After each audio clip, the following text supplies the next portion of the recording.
श्री स्वामी समर्थ. जय जय स्वामी समर्थ. स्वामी माऊली चॅनलवर सगळ्यांचं स्वागत, अभिनंदन आहे.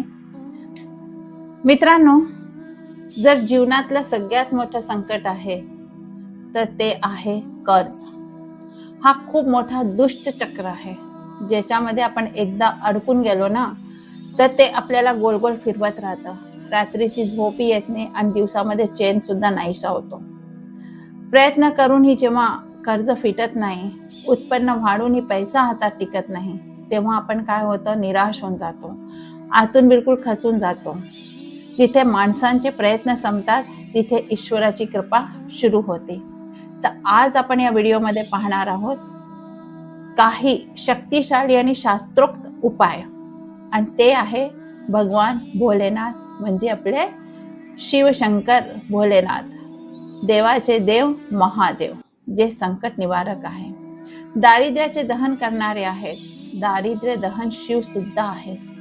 जर तुम्ही आजचे उपाय पूर्ण श्रद्धेने केले तर होऊ शकतं डोक्यावरचं जे कर्जाचं डोंगर आहे ना, ते हलकं होऊ शकतं. तर व्हिडिओ शेवटपर्यंत पाहू आपण की शिव कृपा आपल्यावर कशी होऊ शकते कर्जमुक्तसाठी.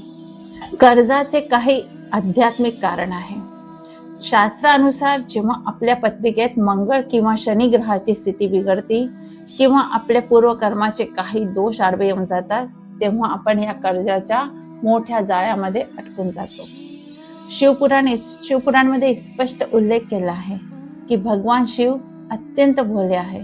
त्यांना एक तांब्या पाण्याने आणि बेलपत्राने सुद्धा प्रसन्न होऊ शकतात.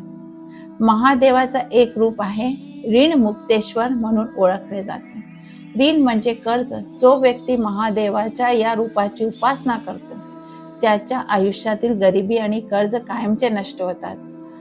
तर असे कोणते उपाय आहेत जे आपल्याला ऋण मुक्तेश्वर बाहेर काढू शकतात? पहिला उपाय जो आपण करू शकतो तो मुख्य उपाय आहे ऋण मुक्तेश्वर महादेवाची पूजा. हा उपाय तुम्हाला कोणत्याही सोमवारी किंवा प्रदोष तिथीला करायचा आहे. त्या दिवशीपासून सुरुवात करायची आहे. सकाळी सोमवारी आपल्याला स्नान करून जर जवळच आपल्या शिव मंदिर आहे तर तिथे जायचं आहे. तांब्यामध्ये शुद्ध जल घरूनच घेऊन जा. त्यात थोडे गंगाजल आणि कच्चं दूध टाका. तिथे जाऊन शिवलिंगावर जल अर्पण करताना म्हणायचं आहे ओम ऋण मुक्तेश्वराय नमः, ओम ऋण मुक्तेश्वराय नमः, ओम ऋण मुक्तेश्वराय नमः. हा आपल्याला 108 वेळा जप करायचा आहे. त्याच्यानंतर विशेष अर्पण करायचं आहे. तर यानंतर आपल्याला महादेवांना लाल मसूरची डाळ अर्पण करायची आहे. कारण की लाल मसूर जे आहे ते मंगळ ग्रहाशी संबंधित आहे आणि मंगळ हा कर्जाचा कारक आहे. महादेवांना मसूर डाळ अर्पण केल्याने काय होईल, मंगळ दोष शांत होतो आणि कर्जातून सुटायचे आपल्याला मार्ग मोकळे होतात. हा उपाय आपल्याला 7 सोमवार सलग करायचा आहे. तुम्हाला स्वतःला उत्पन्नाचे नवीन स्रोत निर्माण झालेले दिसून येतील. तर हा उपाय बिलकुल शांततेने, मन लावून, विश्वास ठेवून, श्रद्धेने करायचा आहे. आता आपण पाहू दुसरा उपाय, वटकेश्वर महादेव उपाय. हा उपाय शिवपुराणात अत्यंत महत्वाचा मानला गेला आहे. जर तुमचे कर्ज खूप जुने असतील आणि फिटण्याचे काही नावच नाही घेत असेल तर हा उपाय आपण आवर्जून करू शकता. जिथे वडाच्या झाडाखाली शिवलिंग असेल अशा ठिकाणी आपल्याला जायचं आहे. जर शिवलिंग नसेल तर वडाच्या झाडाला म्हणजे जडला महादेव मानून आणि त्याच्यात महादेव आहेत असं मानून तिथे पूजा आपल्याला करायची आहे. एक तांब्याच्या लोट्यामध्ये जल घेऊन त्यात थोडंसं पिठी साखर किंवा गूळ टाका. हे जल वडाच्या झाडाच्या मुळाशी वटकेश्वर महादेव नाव घेऊन अर्पण करायचं आहे. जल अर्पण केल्यानंतर तिथे बसून आपल्या कर्जमुक्तीची प्रार्थना महादेवाला सांगायची आहे. हा उपाय आपण शनिवारी किंवा सोमवारी करावा. सलग 3 ते 5 आठवडे हा उपाय केल्याने कर्जाची कोंडी फुटते आणि अचानक कुठून तरी धनलाभ होऊन कर्ज फेडण्यास आपल्याला मदत मिळते. तर हा छोटा उपाय आपण नक्कीच करू शकता. जर आपल्या जीवनामध्ये खूप मोठं कर्ज झालं असेल. आता आपण उपाय तिसरा तो पण करू शकतो या उपायमधून जे आपल्याला आवडत असेल. तिसरा उपाय आहे दारिद्र्य दहन शिव स्तोत्र पठण. मंदिरात दिवा लावून बसा किंवा घरामध्ये तुम्ही करू शकता.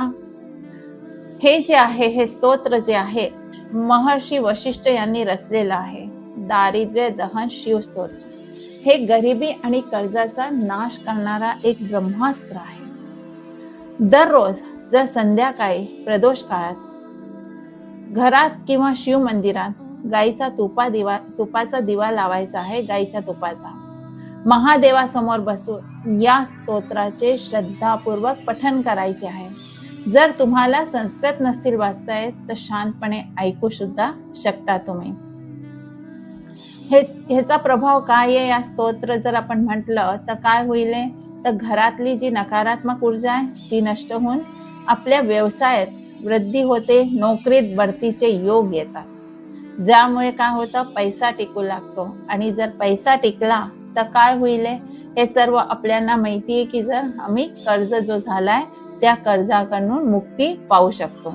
म्हणून हा जो उपाय आहे हा खूप सुंदर उपाय आहे आणि खूप चांगला उपाय आहे. शांततेने बसायचं आहे, ध्यान करायचं आहे.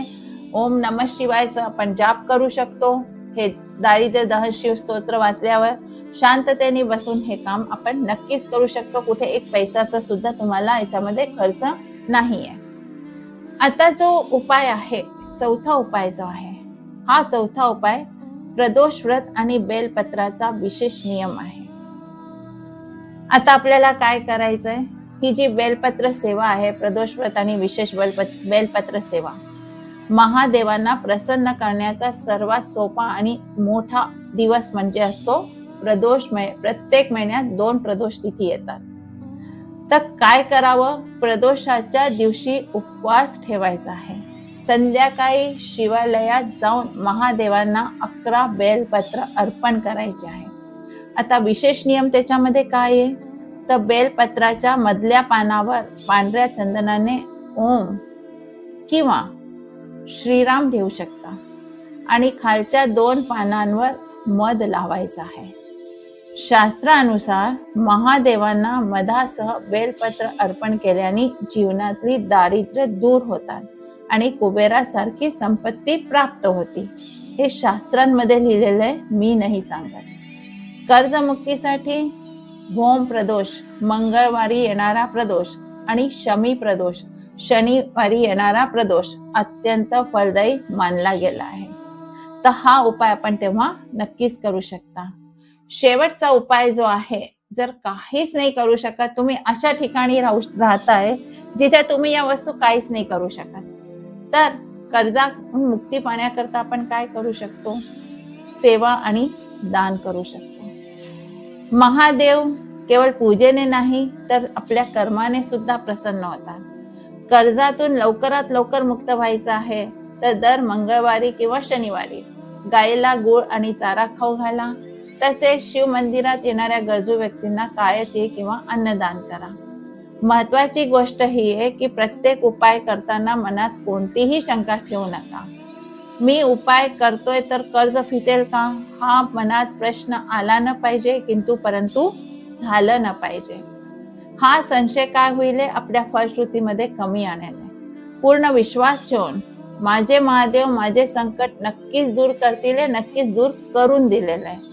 हा मनामध्ये विश्वास ठेवून आपण हे उपाय नक्कीच करू शकतो. पण एक लक्षात ठेवा हे उपाय आपल्याला करायचे प्रामाणिक प्रयत्न आणि कष्ट चालू ठेवायचे आहे. उपाय करताना कष्ट आपले करायचेच आहे कारण की महादेव जे आहे ना त्यांची कृपा हवी असेल तर तुमच्या कष्टाला ते नक्कीच फळ देतील. तुम्हाला जर आजची ही माहिती आवडली आहे का हे उपाय तुम्हाला आवडले का तर नक्कीच कमेंट्स मध्ये हर हर महादेव किंवा ओम रीण मुक्तेश्वराय नमः लिहायला विसरू नका.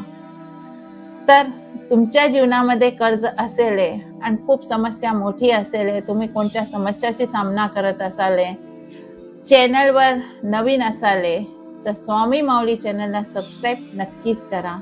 शिवकृपा तुमच्यावर कायम राहो हीच प्रार्थना आहे. धन्यवाद. हर हर महादेव. श्री स्वामी समर्थ. जय जय स्वामी समर्थ. भेटूया आपल्या नेक्स्ट व्हिडिओमध्ये. श्री स्वामी समर्थ. जय जय